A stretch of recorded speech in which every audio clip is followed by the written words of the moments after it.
Live from Studio E in Rockefeller Center on the coldest morning so far this year. This winter, I should say. It's Fox and Friends. It is 17 degrees here in Midtown Manhattan. What's great about being in Rockefeller Center, because I think there are 11 buildings that are part of Rockefeller Center right around this area. There's an underground system here. So tunnels. Yes. Yesterday I needed to be on Fifth Avenue, which is a block away where Trump Tower is, and I wasn't going to Trump Tower. And I went underground the entire way. I stopped. I got some breakfast. I kept walking. Yeah, it's settled. There's stores there. There's people. It's great. Yeah, you can do all your Christmas shopping underground, and you never have to get out in the cold. It's not like the Texas border where you tunnel through and you're not tunneling under anything. This is true. It's legal. It's legal, and you don't need your passport. And then you can jump on a train and you can head home. They don't have passports that are using those tunnels anyway. That's a good point. Hey, let's talk about the thank you tour. What is left in the thank you tour? How about it stops Saturday in Mobile, Alabama? But today will be Orlando, Florida. And yesterday, it was a very, very special appearance, I believe, in Pennsylvania. Hershey, Pennsylvania. They ate some chocolate and talked to the crowd. Absolutely. Hershey is, of course, the candy capital, and Donald Trump victory was sweet in Pennsylvania. He made it very clear right at the get-go, you know, no Republican has won this state in 30 years, and going forward, he wants to be the president for everybody. He's calling for unity, despite some on the left who just aren't happy yet. We will heal our divisions and unify our country. We will be a unified country again. When Americans are unified, there is nothing we cannot do. No task is too great. No dream too large. No goal beyond our reach. My message tonight is for all Americans, from all parties, all beliefs, all walks of life. Whether you are African American, Hispanic American, or Asian American, or whatever the hell you are. Remember that we are all Americans, and we are all united by one shared destiny.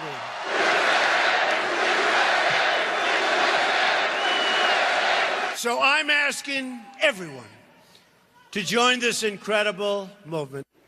Well, we know that Donald Trump had joined the show for about 5 years every Monday or Tuesday at a certain time. There's no doubt about it. He was watching our show yesterday because one of the right in our top of our block of all 3 hours, we were focusing on what was happening out of the White House, and they seemed to become a political organization again instead of a bunch of guys trying to use some bubble wrap and taping up boxes in order to get out in 36 days. They decided to bring up this whole Russian hacking and the possible complicity of Donald J. Trump. Josh Earnest did. Josh Earnest did, and it's farcical. Somebody's either putting him up to it or he has gone rogue. You make the call. He was saying it's fact. It's fact that Donald Trump was encouraging Russia to hack Hillary Clinton. And Donald Trump had a message for Josh Earnest, who is the press secretary for President Obama. Listen. No. Although this foolish guy, Josh Earnest, I don't know if he's talking to President Obama. You know, having the right press secretary is so important because he is so bad the way he delivers a message. He can deliver a positive message and it sounds bad. He could say, ladies and gentlemen, today we have totally defeated ISIS, and it wouldn't sound good, okay? All right? But the president's very positive, but he's not positive. And I mean, maybe he's getting his orders from somebody else.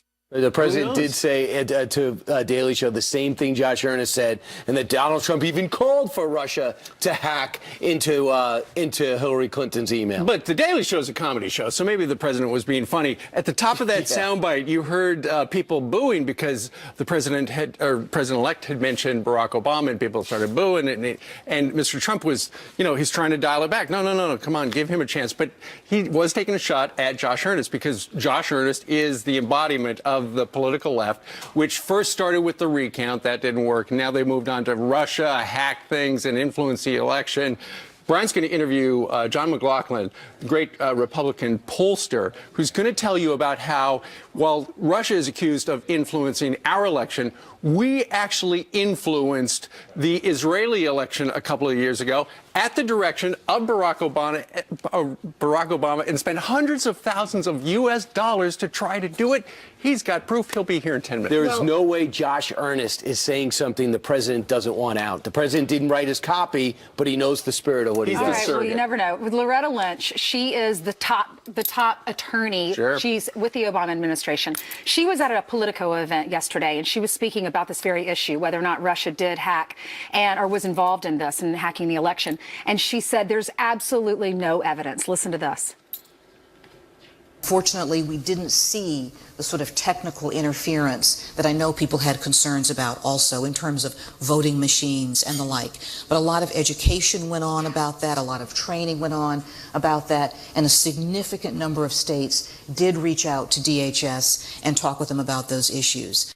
She said over the summer that they learned about some of these allegations. Sure. They researched it. They looked into it. Department of Homeland Security reached out to every single state in the United States to make sure this wasn't going to happen during the election. Right. The technical issues.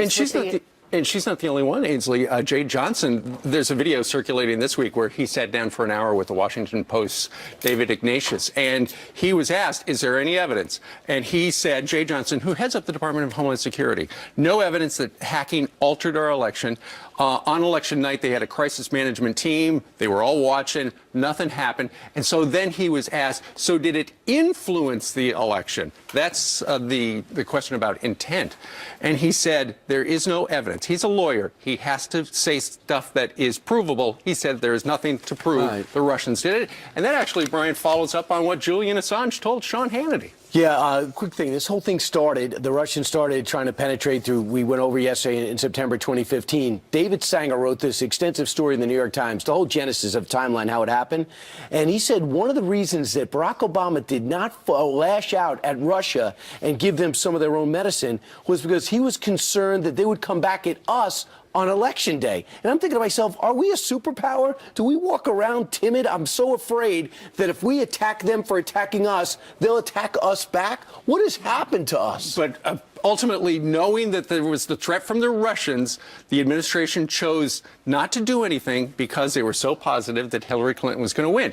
Now, according to Julian Assange and other insiders, they say this was not the result of a hack. It was the result of a leak. Somebody who legally had the information inside the DNC or the government gave it to WikiLeaks. And we heard a story yesterday about how the information came to WikiLeaks in the form of documents in a park in Washington. That's right. Julian Assange was on with Sean Hannity last night, and he says that they didn't get the information from Russia. Listen.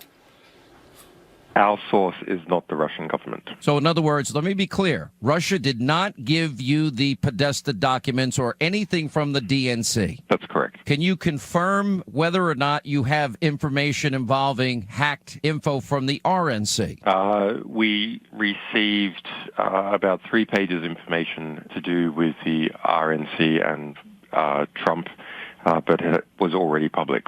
I just have trouble using Julian Assange as a source. The guy's a professional hacker. I mean, he's on the run, on the lam, because he's That's why he's not allowed in our country. And I agree. It's wrong. Everyone I don't know if agree he's with telling that. the truth. Is that a solid source, though? Do we believe anything he's saying? You have a good point. But when he released all of the emails, they were legitimate emails from Podesta, from Hillary Clinton. If you read the emails, what they wrote is what people had a problem with when they went to the polls. Yes, it's wrong for him to do this, but what those emails did was pulled back the curtain on what's going on in the Hillary camp. But that's true. But if you talk about where it came from, I just don't know if I believe. I see what you're saying. No, my point is, I don't know if I believe Julian Assange when he says anything besides, I'm not saying the emails were altered, but I'm not saying I trust where it came from because he said it. I know what you're saying. However, over the last 10 years of WikiLeaks, nothing he has said so far has been proven inaccurate. Well, we report But we you just guys don't get know. to We still decide. don't know where it came from. Tell us where it came from. Well, he said most of the stuff is in the He dark. said from some guy that he met in the park. Right. Sounds good. Oh, that park.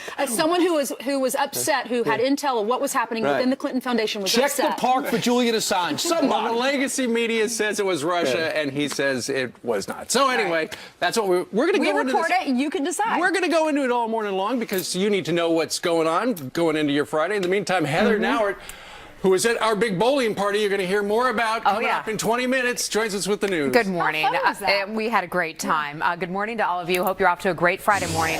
Couple news headlines to bring you, starting with a very serious story. It is breaking right now. Another police officer shot in the line of duty. Officers were responding to shots fired in the neighborhood north of Seattle. That gunman, violent and well-known offender in that area, barricading himself inside a house and then firing on police officers for hours. One cop with nearly 30 years experience on the job was shot in the head. He's 61 years old and a father of 3. He just came out of surgery and is in serious but stable condition at this hour. The 44-year-old gunman now in custody. 2 other suspects being questioned at this hour, and we will be praying for that police officer this morning for his health. Well, 2 birds, 2 planes, and nearly 2 disasters.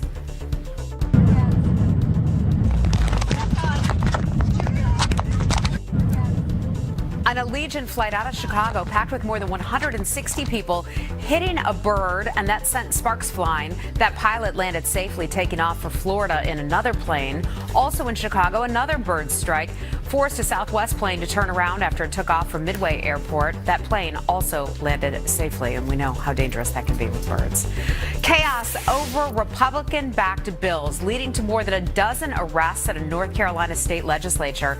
Protesters rallying against newly passed laws that limit the power of the state's incoming Democratic governor, Roy Cooper. Lawmakers calling a surprise session to approve bills that include reducing Cooper's power to make appointments. He takes office January the 1st. And the 2 teenagers charged with starting those deadly Tennessee wildfires could spend the rest of their life behind bars. That's because they could be charged with murder after the fires left 14 people dead.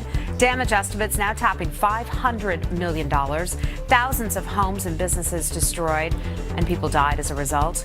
But country music legend Dolly Parton is helping to put a dent in that total. She hosted a telethon to raise money, and she just tweeted this, quote, "I'm overwhelmed by your generosity. In total, we've raised about $9 million for folks in our county." And those are your headlines. We love Dolly Parton. She does so much. Of course, she's from Tennessee. It's wonderful what she's doing. I'll see you soon. Thank you. Thanks, guys. All right, straight ahead, a Fox News alert on this Friday. Nearly 10,000 first responders mistakenly exposed to a deadly poison while training at a FEMA facility. How in the world did that happen? We'll tell you what we know. And remember this moment on Fox and Friends? Oh, yeah. Folds of Honor and country superstar Lee Brice giving a Gold Star family their late father's truck. This morning, a major update for that family. All right, with allegations of Russian interference in the presidential election, our next guest says it's exactly what President Obama did in the Israeli election when Prime Minister Benjamin Netanyahu won last year. Republican strategist and Trump campaign pollster John McLaughlin here to explain. And if President Obama had his way, Netanyahu would not have won, right? That's right. And it was because the campaign was right before President Obama was making his case to do the Iran nuclear deal. And Prime Minister Netanyahu was a big critic of it, and Still is. And still is. And also, as you know, he spoke before Congress to make his case at the same time. And the president didn't want him to come, and he tried to get Democrats to boycott. So they did an investigation to find out, what did we do? What role did we play in the Israeli election? What did the Senate committee find out? They found out they were sending American tax dollars were used on nonprofits, One Voice, and these other groups. They spent $350,000 was traced, but there was other money that's fungible, where they were building a voter database, they were organizing. Ultimately, it became a super PAC that took in millions of dollars of campaign contributions, much from American Democrats and Obama supporters, that was run by Jeremy Byrd, who was the Obama for America political director. And the one goal of the super PAC was to defeat Prime Minister Netanyahu. And to get this guy Herzog in. Right. And who won? Netanyahu won, but it was close. I mean, there were times where we were losing because the prime minister would say, You said, wait, you mean? the Netanyahu campaign that I was working for, that I was polling for, the prime minister would say, they have a machine out there. And I was like, yes, they're very good. And we had to build enough passion in the Israeli electorate that we won decisively. And he did. The prime minister was great as far as message and principles and speaking out. So when the president says he's outraged that Russia may have played a role in our election, his hands are dirty. Totally hypocritical. And when you see what's happened in the Middle East, here Israel is our strongest democratic ally, and and basically he was trying to defeat the government of our strongest opponent, and I mean our strongest ally, and that kind of opposition. Think was about this, unbelievable. John. He pulled back and didn't go in on the Green Revolution in Iran to keep this deal going. Right. He allows Iran into Iraq to keep this deal going. He allows Assad to stay, and he maybe doesn't retaliate against Russia to make sure they stay on the same page to keep this terrible deal with Iran going. Right. And that panel, that Senate panel that found that they were using tax dollars for political purposes in Israel to defeat the prime minister, that was chaired by Senator McCaskill, who's a Democrat, as well as Senator Rob Portman.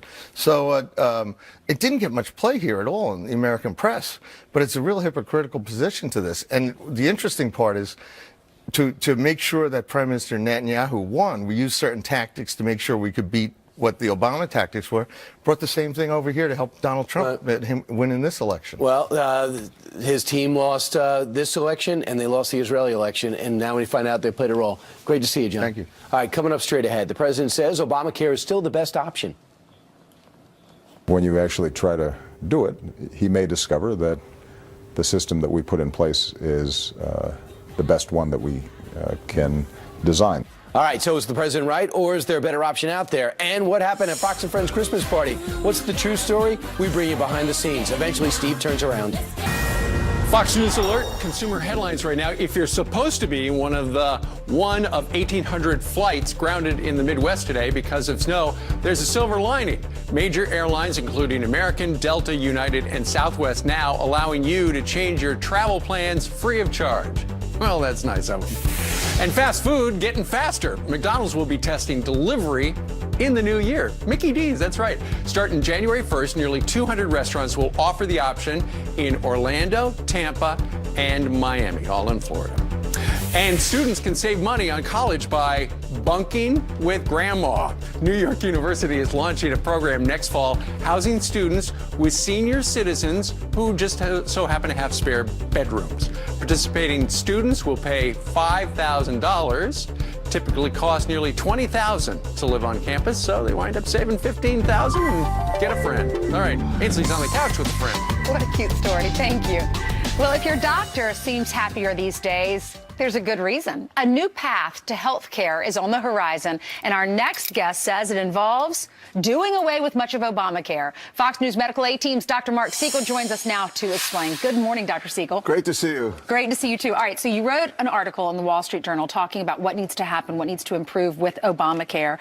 What's wrong with Obamacare? Let's go through what you talk about in the article. The first thing you say is hidden deductibles. What do you mean? Well, because patients come to the office, Ainsley, and they have very high expectations. They're paying this high premium. We've been hearing about all premiums going up, and they think everything's going to be paid for.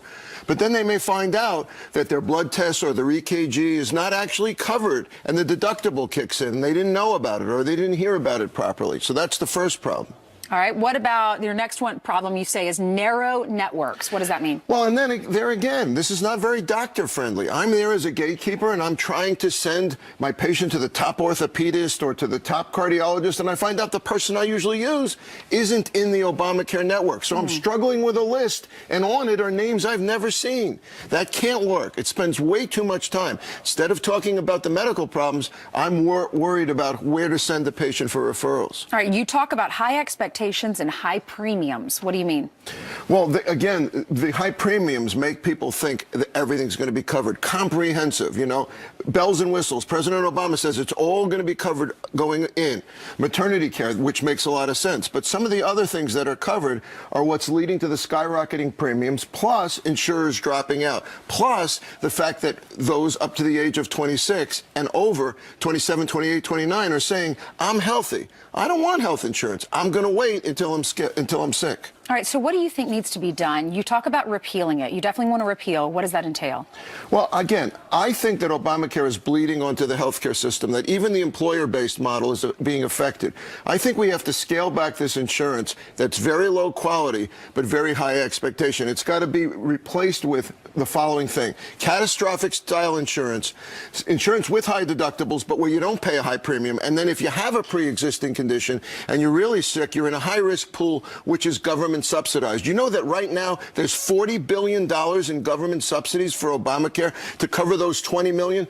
The exchanges are not working. Almost the entire exchange is one big subsidy. Let's change the subsidies to cover those who are really ill. Health savings accounts. I want all premiums to be tax deductible, all premiums. I want the health savings account, as President-elect Trump says, to be expanded.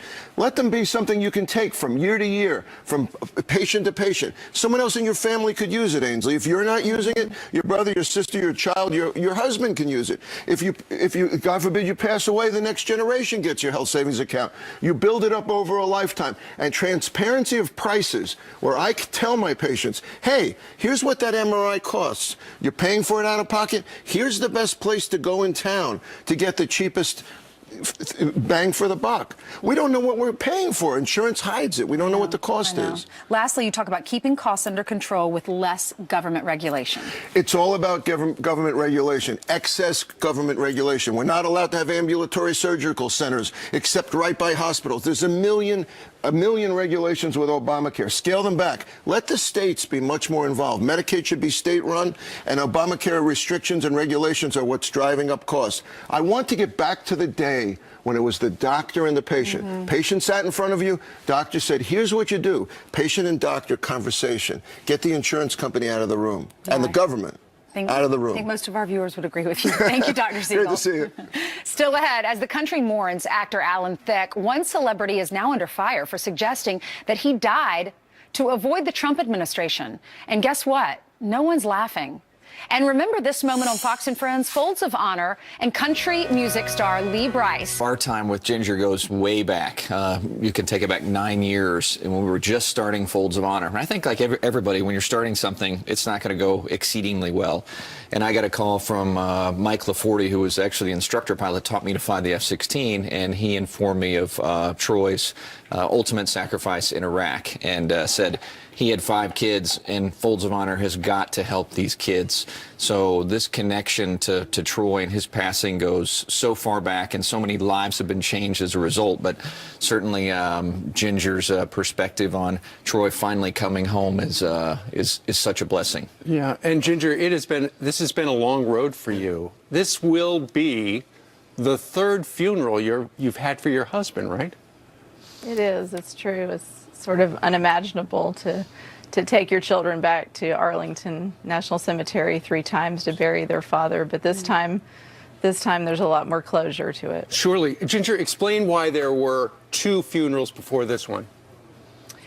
Well, back on November 27th, 2006, when he was killed in combat, he was serving our country as an F-16 pilot in the Air Force, and he died in a combat mission where he saved the lives of over 20 special operators. And when he lost his life, tragically, before our troops were able to get into the crash site, he was taken by insurgents. And it was just a nightmare for our family, to lose him, and then to know that we didn't have his body to bury. And so there was some DNA left at the crash site, and that was confirmed that he had been killed, and that small amount was what we buried in 2006. Ginger, what are you feeling today? His body's coming home right before Christmas, and now you'll finally get, I guess, closure? Is that what you would say? How do you describe what you're going through?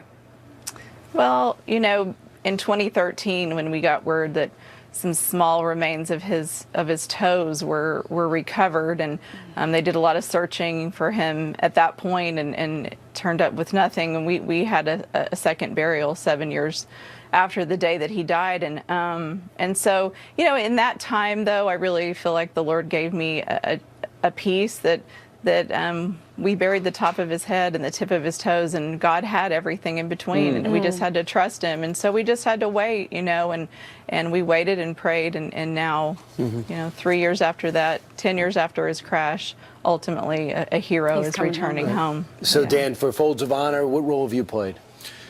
Freedom isn't free. And what we do is provide education for spouses and children who've had someone killed or disabled, defending our freedoms.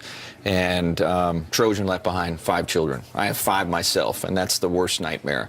And for Folds of Honor to step in and send all 5 of his children to a small private school, Christian school in San Antonio, Texas, I can't think of any other way to better honor That doesn't happen for a single mom.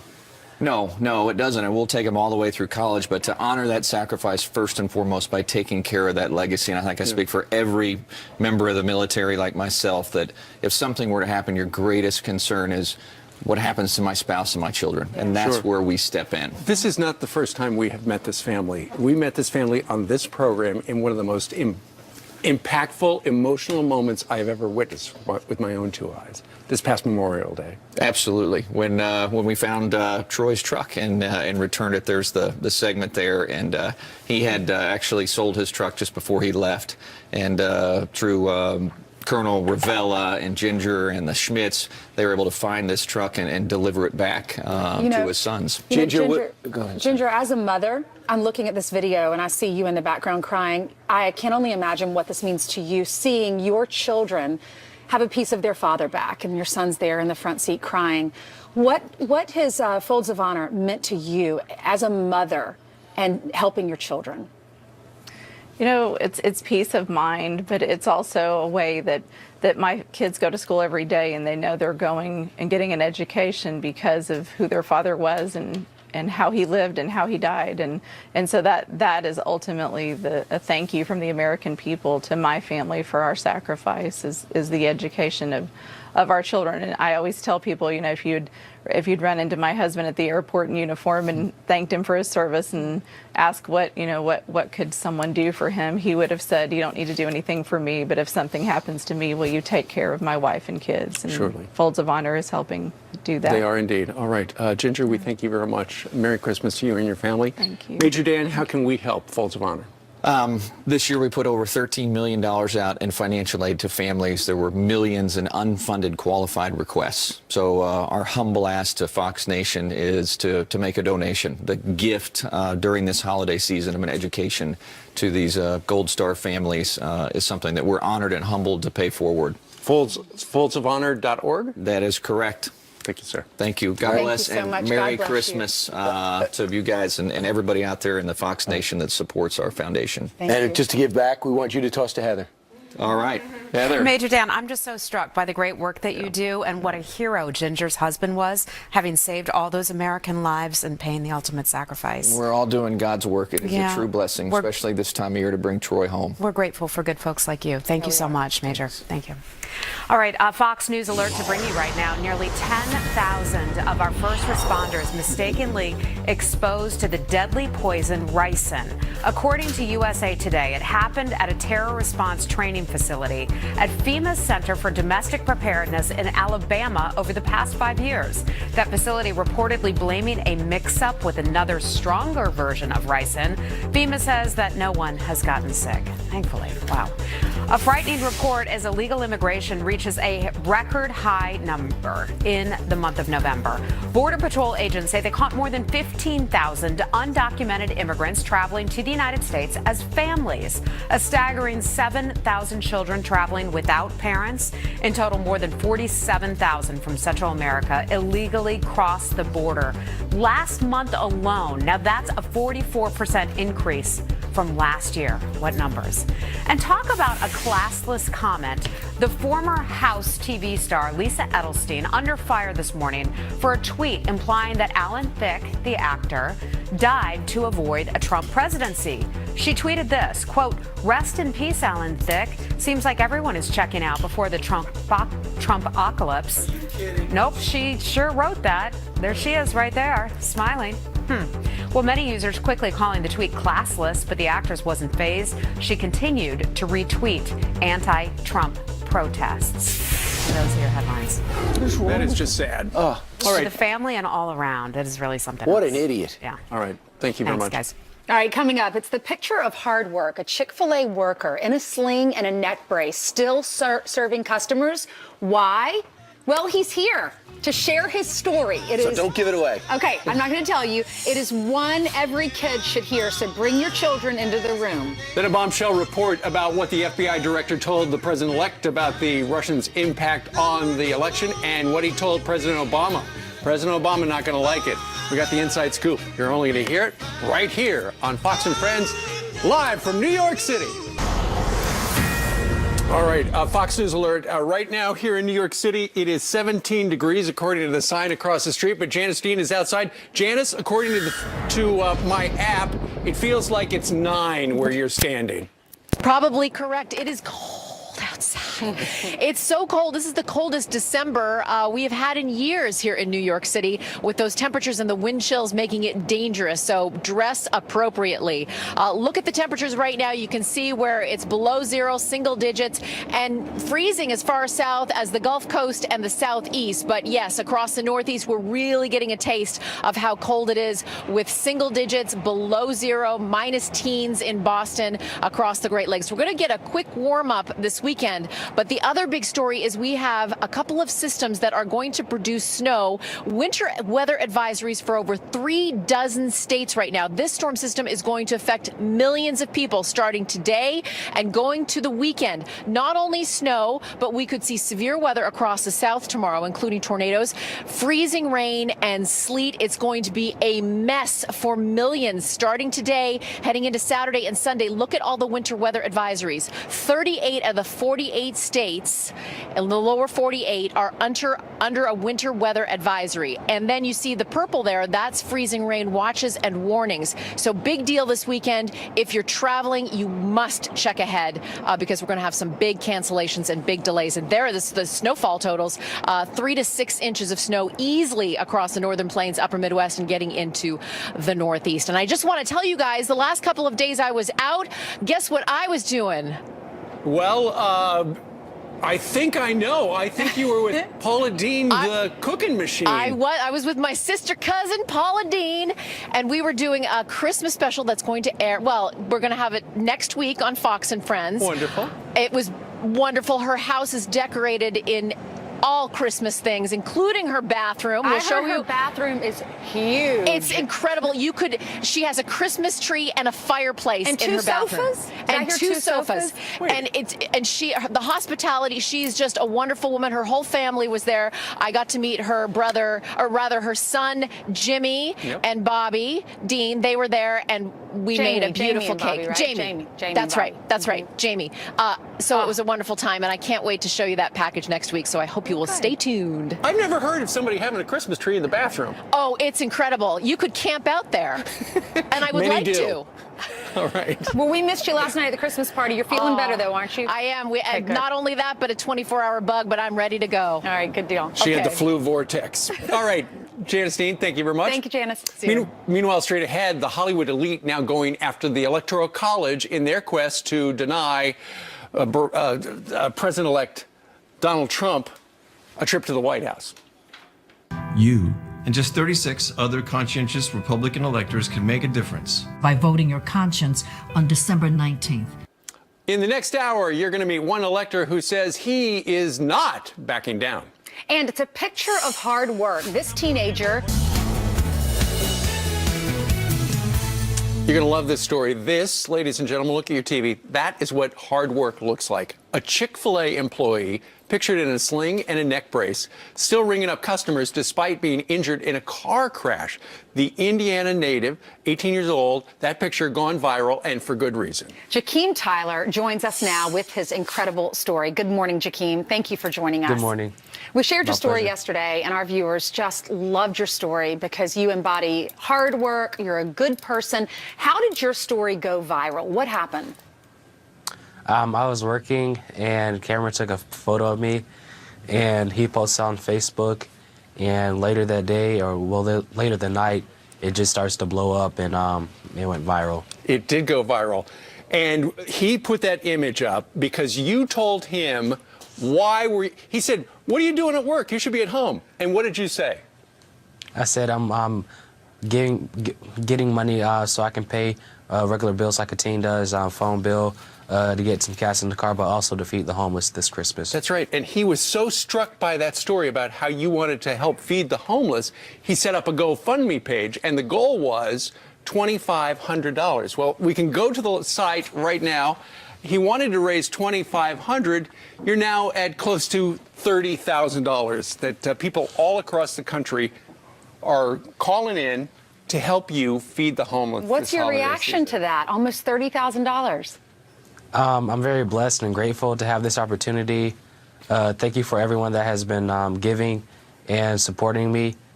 And it's very just mind-blowing, and I'm truly grateful for it. You know, you were involved in this car accident. The other person hit your car that you were riding in. I know you said you just wanted to go to work to make some money and to help feed the homeless. Where does that sense of responsibility come from, the good work ethic, Hakeem? It came from my parents. When I was around 7 years old, they always just made sure I was staying on top of myself. And after church on Sundays, we would go downtown to feed the homeless. And it just happened there with my parents. Well, I know your parents are so proud of you. What is your message to other teenagers that are watching you this morning? Just to always be a blessing to someone, and we all go through different battles, so lean on one another and have compassion for one another. That's great. Now, you're in high school, and I know you've got an eye on the future. What would you like to do later on in life? I would like to be an evangelist and travel around the world spreading my faith and the gospel, and also I want to work with young teens with leadership. Well, fantastic. I think through the magic of television right now, there are millions of people who are watching your message, and they're all going, I like that kid. He's a great example. What are you going to do with the money? I know you said you're going to help other people, but are you going to do like half to the homeless and half to college, or what do you think? All the money right now is going to the homeless. I'm going to be buying food, clothing, and visit them throughout multiple times continuously throughout the years to help them and feed them. All right. Well, you're going to continue to be blessed, because when you bless other people, God blesses you. That's right. And I was looking at the GoFundMe page, and most of these contributions are $5, $25. People all across the country are touched by it. If folks would like to go to Jakeem Anderson Tyler's GoFundMe page, which he did not set up. Somebody who just walked into Chick-fil-A set it up. If you'd like to go to his GoFundMe page, go to foxandfriends.com, because we've got a link. All right. Jakeem, Merry Christmas. Thank you very much. Merry Christmas, Jakeem. Merry Christmas. Not only do we Have a like blessed you, day. this guy loves some Chick-fil-A. I'm a big fan. There's one across the street. All right. Great. Merry Christmas. Thank you. Merry Christmas. Merry Christmas. Thank you. great. Coming up, he's awesome. Coming up, she's officially a Fox and Friends weekend co-host, but before she takes the curvy couch by storm, Abby Huntsman is overcoming her fear of heights.